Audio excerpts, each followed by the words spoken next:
2009 में मेरे साथ एक लड़का मेरा बाइक साफ किया करता था।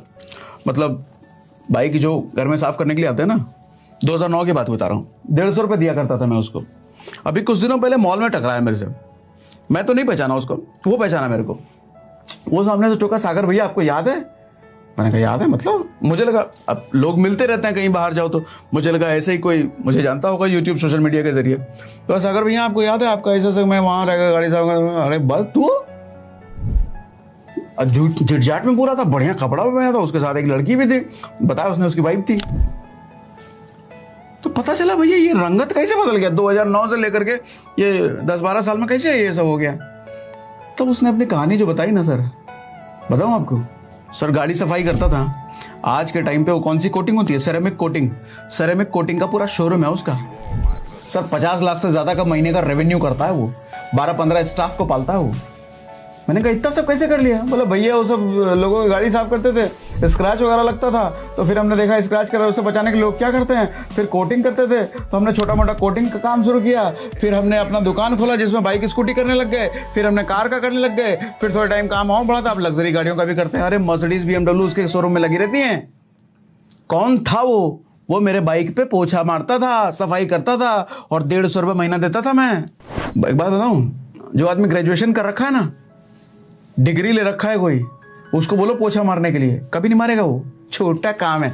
मिडिल क्लास की एक सबसे बड़ी दिक्कत मालूम क्या है? उसको ना पहले से बड़ा काम चाहिए। बड़ा काम करके दो उसको, मतलब बड़ा वो आ जाए तब दो उसको, छोटा नहीं चाहिए।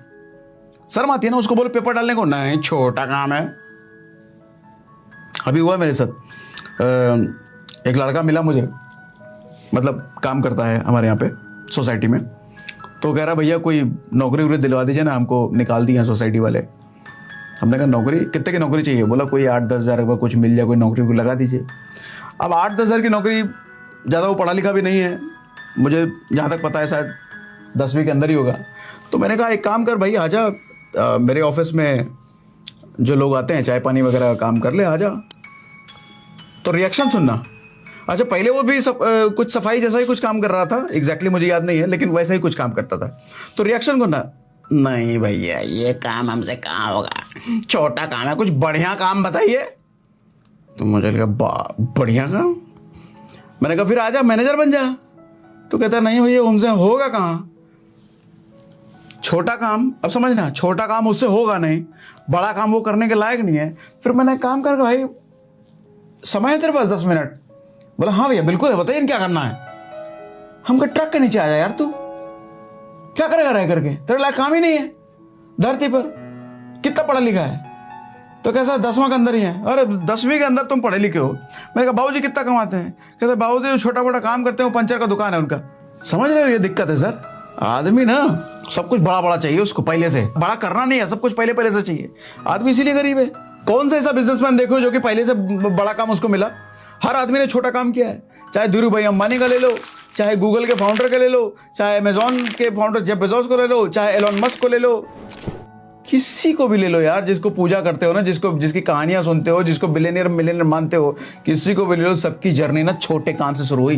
लेकिन दिक्कत यह है कि उसने छोटे काम को छोटा काम समझा नहीं, शिद्दत से किया और उसको बड़ा किया। तुम्हारी दिक्कत यह है कि तुमको शिद्दत, तुम्हारे को शिद्दत का मतलब ही तुमको नहीं पता, तुमको पहले से ही बड़ा काम चाहिए।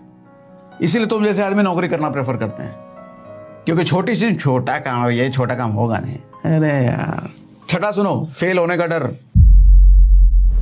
सर फेल होने का डर एक ऐसा डर है ना जिसकी वजह से आदमी इनिशिएटिव ही नहीं लेता। मैं नहीं कहता फेल होने का डर बुरा डर है, होना चाहिए, सबको होना चाहिए, और होता भी है, मुझे भी होता है। लेकिन फेल होने का डर से बचने का सर तरीका ऐसा है कि आप अपनी काबिलियत बढ़ाओ, अपने आप को और लायक बनाओ, अपने आप को और कैपेबल बनाओ, ताकि फेलियर ना मिले आपको, है ना। ज्यादा लायक बनेंगे तो फेलियर हो सकता है ना मिले।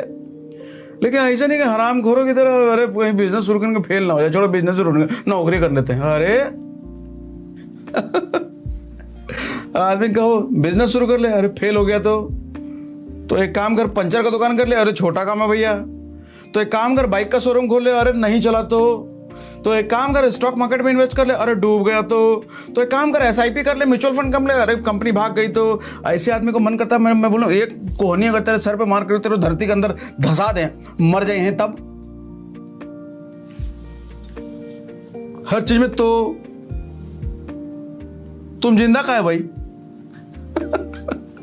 ऐसे आदमी को मैं कहता हूं रास्ते निकलो, ट्रक के नीचे आ जाओ, बड़ी जगह है वो। हंसी आती है मुझे कभी कभी ऐसे लोग मानसिकता सोच सोच करके।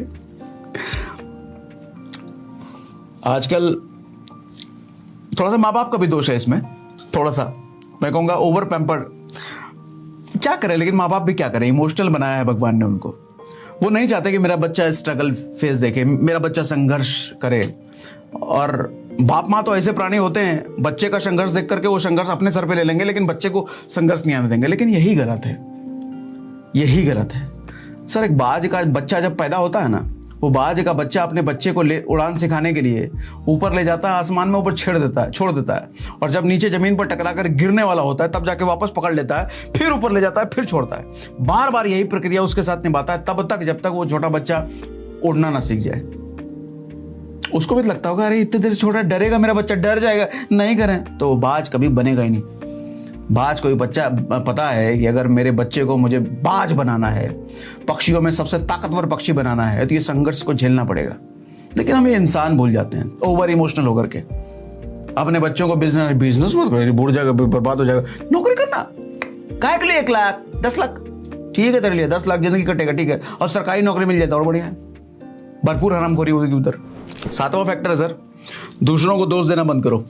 ये तो सबसे बड़ी चीज है, आपकी कमियों को बढ़ावा देना, यही मतलब होता है दूसरों को दोष देना। दूसरों को दोष आदमी कब देता है? जब खुद की गलतियों को स्वीकारने की हिम्मत नहीं होती, जब उसकी खुद की गलतियों को निकाल कर उसके बारे में बात करने की आदमी की हिम्मत औकात नहीं है, तब जाके वो अपनी गलती मढ़ देता है किसी और पे। अरे मेरा टाइम ही खराब नहीं था, अरे पैसा कम पड़ गया ना इसीलिए फेल हो, ज्यादा पैसा होता तो तुम निकालिए देते। अरे साथ ही नहीं दिया मेरा, कोई साथ देता, माँ बाप भी साथ नहीं दिया, दोस्त भी साथ नहीं दिया, भाई भी छोड़ दिया, इसीलिए मेरा काम नहीं हो पाया। कोई साथ देता ना तो करिए देते एकदम बेवकूफ आदमी। बजाय ये देखो ना कोई साथ, अरे कौन साथ देगा तुम्हारा भाई? राम का किसने साथ दिया, कृष्ण का किसने साथ दिया? ये सब अकेले बलबूते किया है उन्होंने, और तभी उनकी पूजा होती है। तुमको चाहिए कि समाज तुम्हारी पूजा भी करे, और पूजा करने से पहले तुमको सब समाज साथ भी दे दे। ऐसे थोड़ी होता है। पूजा तो उसी की होती है जो अपने दम पे सब कुछ करता है। किसी के कंधे पर बैठ करके उड़ान भरने वालों का आदमी की पूजा नहीं होती सर। कंधे इतने मजबूत होने चाहिए कि मुसीबतों का बल, मुसीबतों का बोझ सह सके। कंधे इतने मजबूत होने चाहिए कि बुरे समय को अपने कंधे पर लेकर के उड़ सके। तुम्हारा क्या है? और फिर कहेंगे बेरोजगारी। शुरुआत में बोला ना मैंने, बेरोजगारी, सरकार ध्यान नहीं दे रही है यूथ पर, जॉब का देख नहीं रही है। अरे बोला ना मुंबई वाला किस्सा, जॉब का नहीं देख रही है, एडिटर वाला। अरे सर एक ढंग का एडिटर नहीं मिला, एक ढंग का थंबनेल बनाने वाला नहीं मिलता। सोचना पड़ता है सर, 100 लोगों का इंटरव्यू, 100 लोगों का काम देखना पड़ता है, तब जाके एक थंबनेल बनाने वाला मिलता है। बेरोजगारी नहीं होगी तो क्या होगी फिर? चारों तरफ हरामखोरी चल रही है, बेरोजगारी तो तय है होना। अभी बिहार के एक लड़का के बारे में मुझे पता चला, उसने रील भी कुछ बनाया था सर। वो जहां भोज होता है ना, खाना वाना खिलाया जाता है, वहां पर वो पत्ते परोसने का काम करता है, और सिर्फ पत्ता परोसता है, और कुछ नहीं करता सर। पत्ता परोसने के लिए उसका चार्ज है सर 5,000 रुपये। एक इवेंट में जाएगा, सिर्फ पत्ता परोस करके आएगा, 5,000 रुपये लेगा। आप दोगे कभी पत्ता परोसने के लिए किसी को 5,000 रुपये? पत्ता समझ रहे हो ना, थाली, जो पत्तल का थाली होता है भोज में, हमारे यहाँ बिहार में बैठ करके जो खाते हैं। बुफे सिस्टम तो कम ही होता है ना, तो शहरों में चोचले। हमारे यहाँ तो कुर्सी बैठ करके आदमी पत्तल परोस करके उसमें खाता है। क्यों मालूम? इतना पैसा उसको क्यों देते हैं? क्योंकि उसका पत्तल परोसने का जो स्टाइल है ना, एकदम फिल्मी स्टाइल में करता है। मतलब आम आदमी कर नहीं सकता जिस तरीके से वो खेल करता है पत्तों का, और एकदम सटीक आदमी के सामने जाकर के गिरता है। तो एक खेल देखने के लिए लोग बुलाते हैं उसके 5,000 रुपये। समझाना क्या चाह रहा हूं मैं सर, आप चाहे लैट्रिन साफ करने का काम करो, लेकिन लैट्रिन भी इस तरीके से साफ करो कि दूसरों को 500 रुपये दिया जाता है, आपको बंदा 50,000 रुपये दे, 5,000 रुपये दे, 10,000 रुपये दे। पता चले नहीं अरे ये क्या लैट्रिन साफ करता है, इसके लैट्रिन साफ करने के बाद मेरा 15 दिन तक लैट्रिन गंदा ही नहीं होता। शकल देखता हूं, शकल दिख जाता है कमोड में, ऐसा साफ कर देता है। ऐसा करो ना, कुछ अलग, माहिर बनो ना अपने काम में। तुमको माहिर नहीं बनना, सरकार कुछ कर दे, माँ बाप कुछ कर दे, पड़ोसी कुछ कर दे, दोस्त कुछ कर दे, विधायक जी कुछ कर दे, तुम्हारे लिए भी कहूंगा मैं, ट्रक के नीचे आओ, वही जगह तुम्हारे लिए सही। कुछ कर दे, फिर ट्रक वाला कुछ दिन कर देगा, किसी दिन कर देगा तुम्हारे लिए।